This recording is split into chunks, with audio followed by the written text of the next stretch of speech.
제가 축복합니다. 요한복음 12장 1절에서 8절 말씀 함께 선포합니다. 유월절 엿새 전에 예수께서 베다니에 이르시니 이곳은 예수께서 죽은 자 가운데서 살리신 나사로가 있는 곳이라. 거기서 예수를 위하여 잔치할세 마르다는 일을 하고 나사로는 예수와 함께 앉은 자 중에 있더라. 마리아는 지극히 비싼 향유 곧 순전한 나드 한 근을 가져다가 예수의 발에 붓고 자기 머리털로 그의 발을 닦으니 향유 냄새가 집에 가득하더라.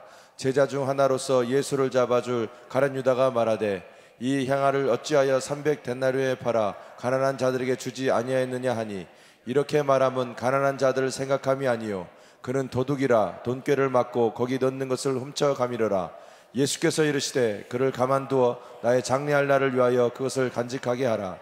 가난한 자들은 항상 너희와 함께 있거니와 나는 항상 있지 아니하리라 하시니라. 아멘. 아멘. 희생, 이 하나님의 은혜의 기회들입니다. 어제 말씀을 조금 더 이제 복습한 차원에서 내용을 적어뒀는데요. 첫 번째는 희생, 조건인가 열매인가? 희생, 조건인가 열매인가? 하나님께서 뭔가 은혜를 주시겠지, 그 기대치로 내가 뭔가 희생을 하는 것인지, 아니면 주님 날 위해 죽어주셨고 주님 날 위해 희생을 치르신 그 사랑에 감사해서, 그래서 내 삶이 어떤 영안이 열려져, 내가 이 땅에 하나님 나라를 위해 살아갈 수 있도록 허락되어진 삶이구나, 하나님이 나를 통해 영광을 받으시기 위해 나를 땅에 존재하게 하셨구나. 그래서 그 하나님의 은혜와 능력을 이렇게 맛보기 위해 덤벼들었더니 나는 그것이 희생인 줄 몰랐는데, 누군가의 눈에는 희생하면서도 나는 희생하는 줄 모른다는 겁니다. 결국 그 희생은 뭔가 대가를 바란다기보다는 희생할 수 있다는 그 자체가 즐거움이 되고 기쁨이 된다는 것이죠. 근데 이것이 어디서부터 큰 거 아냐? 예수님이 날 위해 먼저 희생해 주셨기 때문에 내가 그 희생을 감당하고 누릴 수 있게 되었다는 것이죠. 예수님이 이미 날 위해 수고해 주셨고, 예수님 날 위해 피 흘려 주셨고, 예수님 날 위해 고난 당해 주셨기 때문에 내가 희생할 수 있게 되었다는 겁니다. 그래서 우리에게는 이미 희생이라는 게 전제되어져 있습니다. 나는 그 희생의 토양 위에 내 삶이 시작되었다는 겁니다. 내가 구원을 받은 것이 희생이라는 토양 위에 구원을 받았다는 거예요. 그런데 안타깝게도 죄로 말미암아 타락한 내가 그 희생이라는 토양을 잘 이해를 못하고 있고, 희생하고자 하지 않고 자꾸만 내 형편에 먼저 누리려고 하고, 먼저 균형을 맞추려고 하고, 먼저 내가 뭐 좀 가지려고 한다는 거예요. 내 것을 먼저 챙기고, 내 것을 먼저 보장받고, 내 것을 먼저 인정받고, 내 것을 먼저 누리려고 하는 그 어리석음이 우리 인간적인 욕심이더라는 겁니다. 그래서 희생하는 줄 모르고 희생을 하게 되는 것이 하나님의 은혜입니다. 희생하는 줄 모르고 희생하는 것이 하나님의 은혜입니다.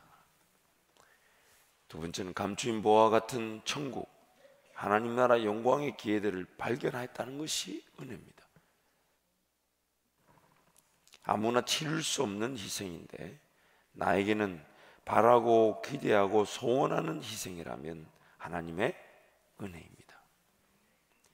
무언가를 바라고 기대하기에 치룬 것이 아니라 예수님을 사랑할 수 있는 것만 해도 감사한데 써주셔서 감사하고 쓰임받아 영광이라면 하나님의 은혜입니다. 희생의 기회가 주어진다는 그 자체가 예수 그리스도께서 나를 위해 희생을 치러 주셨기에 내가 맛볼 수 있는 영광의 기회인 것입니다. 그래서 골로새서 1장 24절 말씀 함께 갑니다. 나는 이제 너희를 위하여 받는 괴로움을 기뻐하고 그리스도의 남은 고난을 그의 몸된 교회를 위하여 내 육체에 채우노라. 너희를 위하여 받는 괴로움을 기뻐한다. 오늘 내용과는 조금 더 내용이 옆으로 좀 간듯 보이지만은, 여러분 우리가 잊지 말아야 될 것이요, 상처를 주는 일도 이제 조심해야 되지만 상처를 받는 일도 없어야 합니다. 만약 사도 바울의 이 고백, 너희를 위하여 받는 괴로움을 내가 기뻐한다 하면 어떤 관계에서든 상처를 받을 게 없죠. 왜냐하면 관계 속에서 받는 괴로움 자체를 기뻐한다고 하면 내가 마음을 잃어버릴 일이 없습니다. 이 마음을 잃어버리지 말아야 될 이유가 뭡니까? 하나님과 나와의 관계가 소통이 되지 않는다는 거예요. 이런 상처를 당해도요, 100% 피해자가 되어도 그것 자체가 하나님과 나와의 관계를 끊어버리는 계기가 됩니다. 형제와 화목하지 못하면 하나님이 내 예배를, 내 기도를 받지 않으신다는 거예요. 그래서 상처를 당하는 것도 안타까운 일이지만 상처를 당한 일의 피해자도 바로 내가 되는 겁니다. 그래서 너희를 위하여 받는 괴로움을 내가 기뻐한다. 만약 이 기준을 우리 모두가 가지고 있다면 그 누구한테도 상처받지 않습니다. 그 상처를 받지 않아야만이 나와 하나님과의 소통이 살아나게 되고 내가 들어야 될 음성, 내가 받아야 될 인도하심을 놓치지 않게 되죠.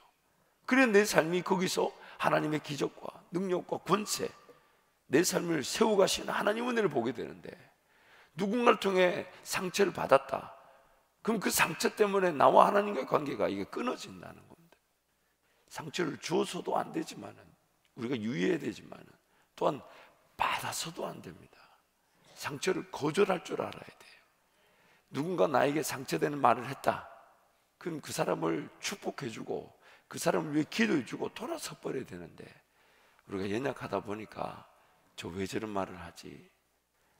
혹시 내가 모르는 뭔가, 뭐 예를 들면 자기네들끼리 뭔가 얘기하고 있는 거 아니야?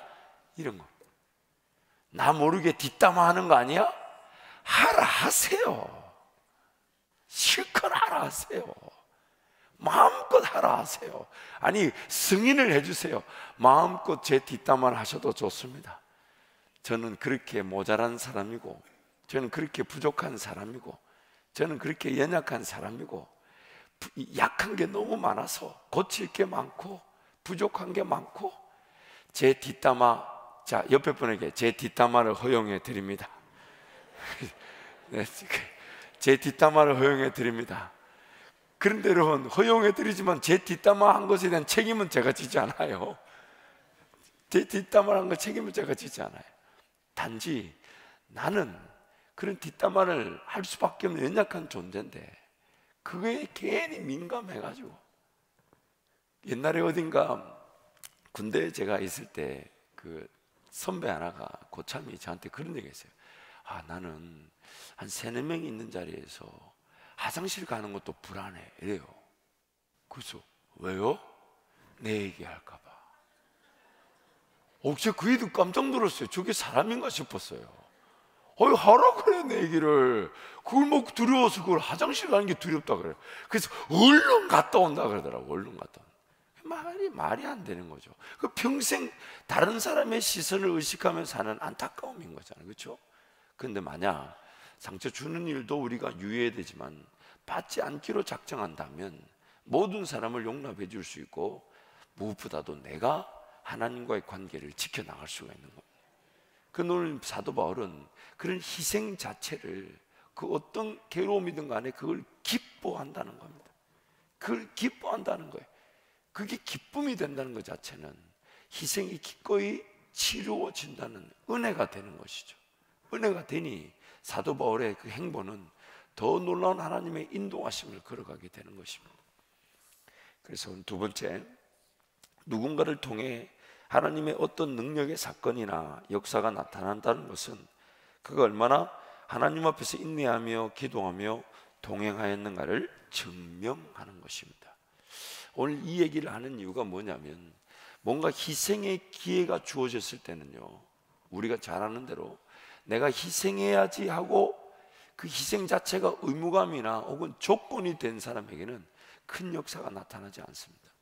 그런데 주님과의 관계 중심에서 주님 한 분이면 충분한데 자기도 모르게 주님이 주신 감동에 따라 희생한 것뿐인데 그 희생은 어마어마한 역사의 기회가 되더라는 것이죠. 역사의 기회가 된다는 거예요. 그래서 오늘 그 마리아 얘기를 본문에서 소개하고 있는 것입니다. 이어서 가면, 하나님께서 기뻐하시고 즐거워하시는 동행의 결과로 하나님께서 영광을 받으실 사건과 역사를 드러내셨다는 것입니다. 마치 그런 거죠. 아브라함에게 하나님이 천사들을 보냈을 때 아브라함은 그들이 천사인 줄 모르고 부지부식 중에 그들을 섬겼는데, 그 천사들 입에서 뭐라고 얘기하면 하나님의 음성이 이렇게 얘기하죠. 내가 아브라함에게 무엇을 숨길 이유가 있겠느냐. 그래서 아브라함과 관계없는 일인 듯 보이지만 그 소돔과 고모라를 그 멸망시킬 얘기를 아브라함에게 하나님이 해 주시죠. 그래서 거기서 아브라함의 그 중보기도를 통해 조카 롯이 구원을 받게 되는 거 아닙니까? 아브라함에게 내가 무엇을 숨기겠느냐. 결국 그것이 나에게 기도의 기회가 되고 나와 나의 인생의 어떤 한계 안에 있는 내 문제가 아닌 하나님 나라 측면에서의 하나님의 역사를 듣게 되는 기회가 되고, 그 일을 위해 그것이 마치 감추인 보화를 발견하는 기회가 되면 자신의 모든 것 팔아두고 그걸 산다는 겁니다. 그걸 산다는 거예요. 하나님과의 그 동행의 관점에서 나타나는 결과가 바로 나에게는 희생의 기회가 되고 하나님의 역사를 보는 기회가 된다는 것입니다. 그래서 하나님과의 동행을 그가 얼마나 인내하며 기도하며 바라보며 걸어왔는가가 그에게는 희생의 기회와 또한 그것을 통한 역사, 영광을 보는 기회가 된다는 것입니다. 두 번째는 하나님을 찾고 찾는 자들을 만나 주실 뿐 아니라 하나님께서 자기를 찾는 자들에게 상 주시는 이시며 그 상을 통해 하나님께서 영광을 받으시기 때문입니다. 예수님 한 분이면 충분한 줄 알고 그분을 기뻐하고 그분을 즐거워한 것인데, 길이 되시고 진리 되시고 생명 되신 예수님께서 그의 길을 하나님의 영광과 찬송이 되도록 인도하신 것입니다. 예수님을 따르는 동행은 이미 그의 삶에서 희생이 치루어졌다는 것을 뜻합니다. 모든 것을 버려두고 예수님을 따랐기 때문에 동행의 길에서 하나님의 역사를 보게 된 것입니다. 예수님을 따른다는 것은 이미 다른 게 희생이 됐다는 겁니다. 새벽 기도를 깨웠다 그러면 최소한 전날 밤에 다른 문화들은 죽어지고 포기되고 내려놓았다는 거예요. 그래서 이 새벽을 깨울 수 있었던 겁니다. 만약 저녁에 TV 볼 거 다 보고 뭐 할 것 다 하고 그래서 막 겨우 2-3시간 자고 새벽을 깨웠다면 오늘 하루가 주님과의 동행을 놓쳐버리게 됩니다. 또 낮잠을 길게 자게 되죠. 그렇죠.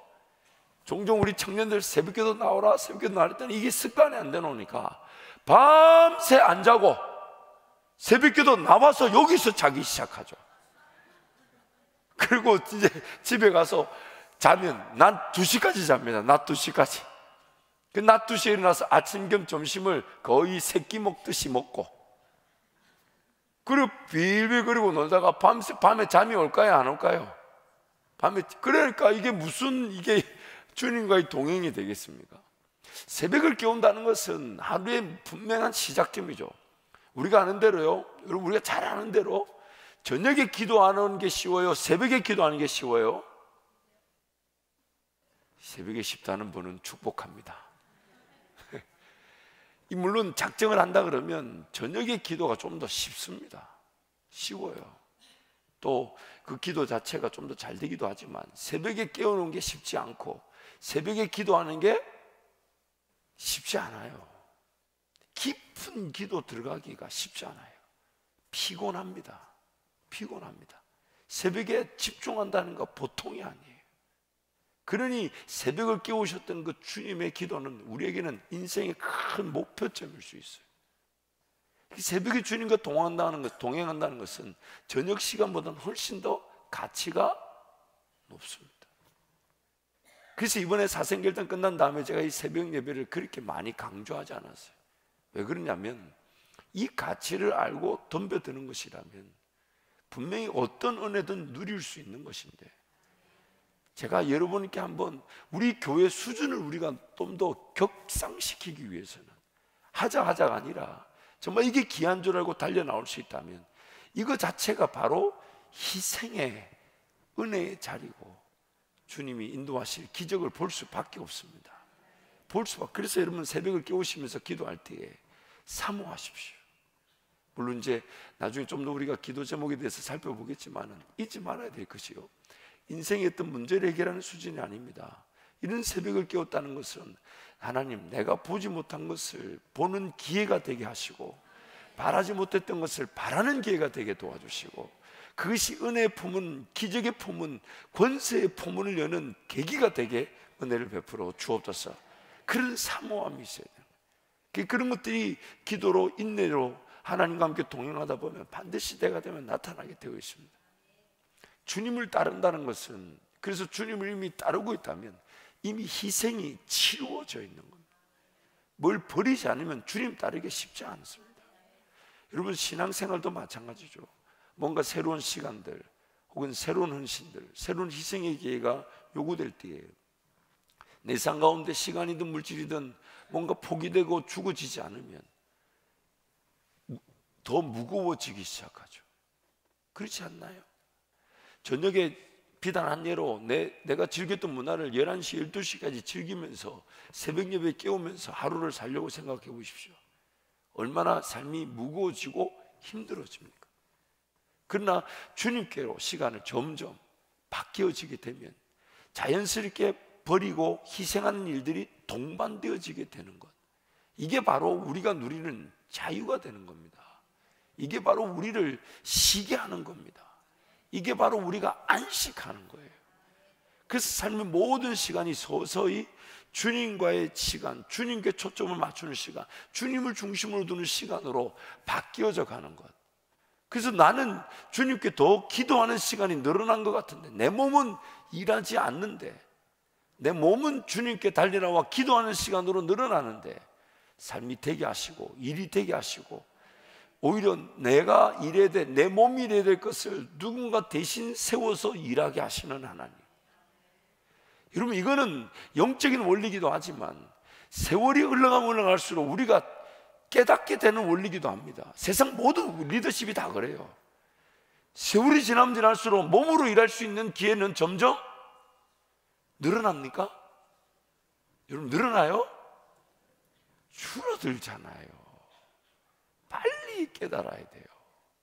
내가 몸으로 일할 시간이 줄어든다면 내 몸으로 일할 것이 아니라 내가 주님께 우선순위를 둠으로써 주님이 내 대신 내 삶의 자리에 사람을 세워서 일을 하게 하고, 그 사람도 나를 통해 나와의 주님과의 관계를 통한 그 은혜를 배우고, 그 사람도 몸으로 일 것이 아니라 기도하는 사람, 하나님께 달려나가는 사람으로 세워지게 되면 그 영향력이 확산되게 될 때 교회가 세워지게 되고 하나님 나라가 그들을 통해 이 땅을 다스리고 충만케 되는 것이죠. 그것이 바로 리더십입니다. 그게 바로 리더십이에요. 근데 자꾸만 몸으로 할 것만 찾는단 말이에요. 근데 몸으로 할 일이 세월이 지나가면 지날수록 없어요. 있었나요? 점점 늘어요, 몸으로 할 일이. 여러분, 동의를 안 하시니까 제가 여러분 자꾸 설득을 하게 되잖아요. 이게 지금 선포하고 지나가야 되는데.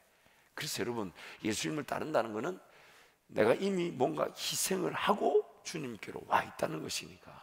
그래서 주님을 따르게 되면 모든 걸 버리고 주님 따르면 그게 생명의 일이 되고 우리 삶이 오히려 보고되어지고 지켜지게 되는 것입니다.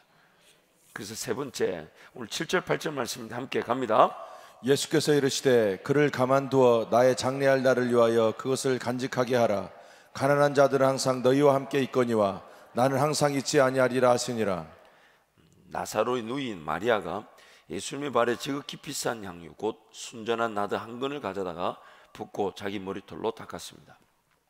가룟유다의 말처럼 순전한 나드 한 근은 300데나리온, 즉 1일 노동자 300일치 품삯에 해당됩니다. 마리아의 희생은 사전에 예수님의 요구나 혹은 정해진 법에 따른 것이 아니었습니다. 그녀가 감동받은 대로 순종한 것인데, 예수님의 죽으심을 예언이라도 하듯 장래 준비라는 큰 의미가 담겨져 있었다는 것입니다. 당시만 해도 예수님의 십자가 사건은 제자들조차 이해하지 못하고 있었던 상황이었습니다. 마리아는 어떻게 그런 희생의 기회를 포착하고 가질 수 있었을까요? 그래서 성경을 보면 이 마리아에 대한 모습에 대해서 누가복음에 이렇게 소개하는데 10장 38절부터 42절 함께 갑니다. 그들이 길 갈 때 예수께서 한 마을에 들어가심에 마르다라 이름하는 한 여자가 자기 집으로 영접하더라. 그에게 마리아라는 동생이 있어 주의 발치에 앉아 그의 말씀을 듣더니 마르다는 준비하는 일이 많아 마음이 분주한지라. 예수께 나아가 이르되 주여, 내 동생이 나 혼자 일하게 두는 것을 생각하지 아니하시나이까. 그를 명하사 나를 도와주라 하소서. 주께서 대답하여 이르시되 마르다야 마르다야, 내가 많은 일로 염려하고 근심하나 몇 가지만 하든지 혹은 한 가지만이라도 족하니라. 마리아는 이 좋은 편을 택하였으니 빼앗기지 아니하리라 하시니라. 그래서 여러분, 내용을 이어서 가보면요, 마리아의 또 다른 모습은 예수님의 발치에 앉아 말씀을 들었다는 것입니다. 예수님을 대접하기 위해 분주하였던 마르다 언니가 놓쳤던 더 좋은 편을 마리아는 택하였다는 것입니다. 물론 마르다의 섬김이 평가절하될 수 없습니다. 그러기에 만약 마르다가 불평하지 않은 채 섬겼다면 마르다의 섬김이 훨씬 더 귀한 것입니다. 사실 입만 다물어도 1등합니다. 1등이 아니 1등할 때가 있고 2등할 때가 있는데, 입만 다물어도 거의 영적인 건 승리합니다. 입만 다물어도.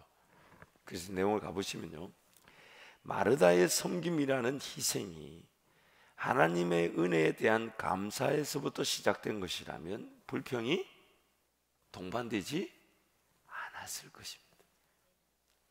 지금 이 마르다의 이 섬김과 마리아의 말씀 듣는 장면을 비교하고 있잖아요, 본문이. 그래서 말씀을 듣는 것을 소중히 여겼던 마리아는 말씀을 통해 믿음이 생겼을 것입니다. 이 누가복음에서 특히 이 부분을 많이 강조하고 있어요. 이 마태복음, 마가복음에서는 예수님의 제자들이 예수님이 내가 너희로 사람을 낚는 어부가 되게 하리라 라는 말씀에 그들이 모든 걸 버려두고 즉각적으로 순종한 듯 보이지만, 누가복음 4장에 가보면 그 예수님을 모든 걸 버려두고 예수님을 따르는 그 장면에 대한 좀 구체적인 설명이 나옵니다. 그게 뭐냐면, 무리들이 이 해변가에 예수님의 말씀을 들으러 왔을 때에 예수님이 그 무리들이 자꾸 밀고 들어오니까 물가에 더 이상 설 데가 없으니까 보니까 저기 보니까 베드로의 배가 있단 말이죠. 그러니까 베드로의 배에 오르시면서 물가에서 조금 뛰기를 청하시죠. 그리고 그 무리들이 자꾸 예수님께 가까이 오니까 그 물에서 좀 뛰고 거기서 이제 물 위에, 배 위에서 전하니까 사람들이 가까이 오지는 않잖아요, 그렇죠? 그래서 복음을 전할 때에 시몬 베드로가 지금 어디에 있었는가가, 이게 성경이 말하고 싶은 얘기예요. 시몬 베드로가 어디에 있었냐면 바로 자기 배 위에 예수님 말씀을 전하시는 말씀에 가장 가까이 있었다는 겁니다. 그래서 무리들에게 말씀을 전하시고 난 다음에 그 배에 있던 예수님이 베드로에게 뭐라고 얘기합니까? 깊은 데로 와서 그물을 던져라는 거예요. 그 던졌더니 찢어질 만큼 고기가 생겼다는 거예요. 담겨졌다는 거예요. 그때 베드로가 보인 반응이 뭐였냐면, 주여, 나는 죄인이로소이다라는 말은 베드로가 그물을 내릴 때에 분명히 그물을 내리는 기준에 대해 말하기를 밤이 새도록 고기를 잡았지만 고기를 잡지 못했습니다. 그러나 말씀에 의지한다. 그 말씀이 뭔 말씀이었냐? 방금 전에 깊은 데로 와서 그물을 내려냈던 그 말씀이기도 하지만 또한 자기 배 위에서, 그래서 서기관들과 바리새인들이 예수의 권세에 있는 말씀에 놀랐던, 예수님이 무리들을 향하여 말씀을 전했던 그 말씀의 권세에 베드로가 압도되어졌던 거예요. 그래서 그 말씀에 의지해서 그물을 내렸던 것인데, 그 말씀에서 들었던 내용을 자기 입으로 고백한 말이 뭐냐? 예수님 뭐라고 설교하셨냐면, 회개하라, 천국이 가까웠다는 그 말에 기적을 보고 나서 베드로가 반응한 것입니다. 주여, 나를 떠나소서, 나는 죄인이라는 거예요. 결국 그 베드로, 오늘 마리아, 그래서 로마서 10장 17절 말씀 뭐라고 얘기합니까? 믿음은 들음에서 나고 들음은 그리스도의 말씀으로 말미암는다. 오늘 우리 삶에 이게 최대 관건입니다. 이 믿음이라는 것은 우리가 사생결단에도 살펴보았지만 또 우리 목자 교육에도 교재로 다시 한 번 더 살펴보겠지만, 내가 가진 인간적 믿음과 하나님이 선물로 주신 믿음의 이 분명한 차이를 우리가 인식해야 합니다. 우리는 하나님이 우리에게 믿음을 선물로 주시지 않으면 우리 영안이 열려져 예수 그리스도를 보며 죄인임을 깨닫지 못했다는 게 성경이 못한다는 거예요. 그래서 누구도 자랑하지 못한다는 겁니다. 하나님만이 구원의 역사를 이루시는데, 그러나 이 믿음은 구원받을 때만 필요한 것이 아니라 지속적으로 필요하다는 거예요. 지속적으로 하나님의 인도하심을 보려면 하나님이 선물로 주신 믿음이 없이는 못 본다는 겁니다. 하나님이 선물로 주신 믿음이 아니면 지금 하나님이 기뻐하실 일을 발견하지 못한다는 거예요. 하나님이 선물로 주신 믿음이 아니면 지금 내 삶에 무엇이 가장 하나님이 필요로 원하시는 것인지를 깨닫지 못한다는 겁니다. 내 인생은 하나님이 선물로 주신 믿음이 아니면 단 한 걸음도 걸어갈 수가 없다는 겁니다. 왜냐하면 그 세계가 믿음의 세계이기 때문에. 믿음의 세계이기 때문에. 마리아가 지금 말씀을 듣던 그 마리아가 예수님과 함께 어떤 동행을 했는지는 구체적으로 말하지 않지만 주의 발치 앞에 말씀을 들었던 마리아, 나중에 그 누구도 이해하지 못했던 십자가 사건과 예수의 죽음, 그래서 그 마리아는 자기도 모르게 감동이 돼서 주님께 300데나리온이나 되는 1년치 노동자 품삯에 해당되는 어마어마한 그 향유를, 그걸 예수님께 깨어서 부었단 말이에요. 도대체 무슨 이유로 그녀가 그거를 구입하고 그걸 깼는지 성경은 말하지 않지만 예수님 말씀하시기를 저가 나의 죽을 날, 장례를, 죽을 날을 준비했다는 거예요. 준비했다는 거예요. 주님이 영광을 받으시는, 인간적인 생각에서 보자면 그거 팔아가지고 가난한 자들에게 나누어주라, 그렇게 사역하는 게 맞을 것인데 주님 그걸로 영광을 받으시는 게 아니라 지금 그 향료로 친히 자신의 그 죽음을 미리 예표한 마리아의 그 헌신을 기다렸다는 듯이 받으셨다는 겁니다. 기다렸다는 듯 받으셨다. 여러분, 우리가 놓치는 헌신이 이런 것일 수 있습니다. 인간적 계산과 인간적 지식 안에서 헌신하는 수준을 넘어서는 정말 나도 이해가 되지 않고 나조차도 이거 해야 되나 말아야 되나 갈등인데 기도만 하면 감동이 돼서 했더니 모든 사람들이 저렇게까지 해야 되나라고 싶었지만 주님은 그것을 최고의 영광의 기회로 받아주신다는 거예요. 그런데 이런 희생의 기회, 헌신의 기회가 내 인간적 이성 안에서 나올 수가 없다는 겁니다. 하나님 앞에 은혜를 구하고 하나님과의 동행이, 철저한 동행이 그 말씀 앞에서의 내 삶이 아니면 이런 기회가 나타나지가 않아요. 나타나지가 않아요. 종종 조금밖에 안 되는 것 같은데 어마어마한 일들이 나타나는 걸 보게 되죠. 또한 아무도 그것을 중요하게 여기지 않는데 그 사람만 그것을 중요하게 여겨 자신의 모든 것 내어드려 희생할 때가 있죠. 근데 그런 희생이 하나님의 영광이 된다는 것인데, 그런 영광의 기회, 희생의 기회가 바로 하나님의 은혜의 기회가 되는 것입니다. 세월 지나고 보면 그때 그렇게 헌신케 하셨던 하나님 은혜가 감사할 따름입니다. 내 눈에 그것이 보였다는 것이 행복한 것이고 나도 모르게 이렇게 희생한 것이 하나님께 영광입니다. 그러므로 오늘 우리 삶의 최대 관심은 뭐냐? 오늘 내가 주님과 함께 동행하며 말씀 앞에서 인내하고 기도의 자리에서 주님의 은혜를 구하게 되면 마리아에게 감동을 주셔서 그런 순전한 나다한 것, 그게 300데나리온, 거의 300일치 1년치 노동자 품삯, 마리아 형편에서는 드릴 수 없는 형편이에요. 마리아 형편에서는 드릴 수 없는, 그러나 그 마리아 삶 전체를 헌신하듯이 드릴 수 있었다는 건데, 근데 그것이 누군가의 눈에는 무모하게 보일 수 있는 일이지만 예수 그리스도는 그것이 기다렸다는 듯이 자신의 그 죽음, 예수 그리스도의 죽음을 준비하는 상징적인 사건으로 영광을 받으셨다. 이런 희생의 기회, 오늘 우리 한밭절기 모든 성도들에게 주어질 줄 믿습니다. 그래서 여러분, 이 새벽에 깨고 기도할 때마다 그런 걸 사모하셔야 합니다. 내가 받을 복보다 내가 어디서 희생하고 어디서 헌신할 것인가, 이것이 오늘 우리에게 기도 제목이 돼요. 왜냐하면 그 헌신과 희생이 결국 심는 일이 될 것이고, 그게 열매를 거두게 되면 더 큰 희생과 더 큰 헌신을 하게 될 거 아닙니까? 복을 받아야 될 이유를 발견하는 거, 하나님이 부어 주실 수밖에 없는 그런 희생의 일들, 헌신의 일들, 이런 게 궁금해야 되는데 무조건 잘 되게만 해더라. 잘 되고 나면 하나님께 헌신하겠다. 잘 되고 나면, 아니 잘 되고 나서 헌신하는 건 당연한 거예요. 책임이죠. 그거는 의무죠. 그렇지 않아요? 복을 줬는데 안 내놓는 건 그거는 죽어 마땅한 거고, 하나님께서 물질을 줬는데 10의 1조도 못한다. 그거 어떻게 해야 되겠어요? 그거 줘야 되겠어요? 말아야 되겠어요? 그럼에도 불구하고 하나님이 지키시니까 감사한데, 또 이럴 때 아멘을 안 하는 거는 무슨 배짱인지 모르겠어요.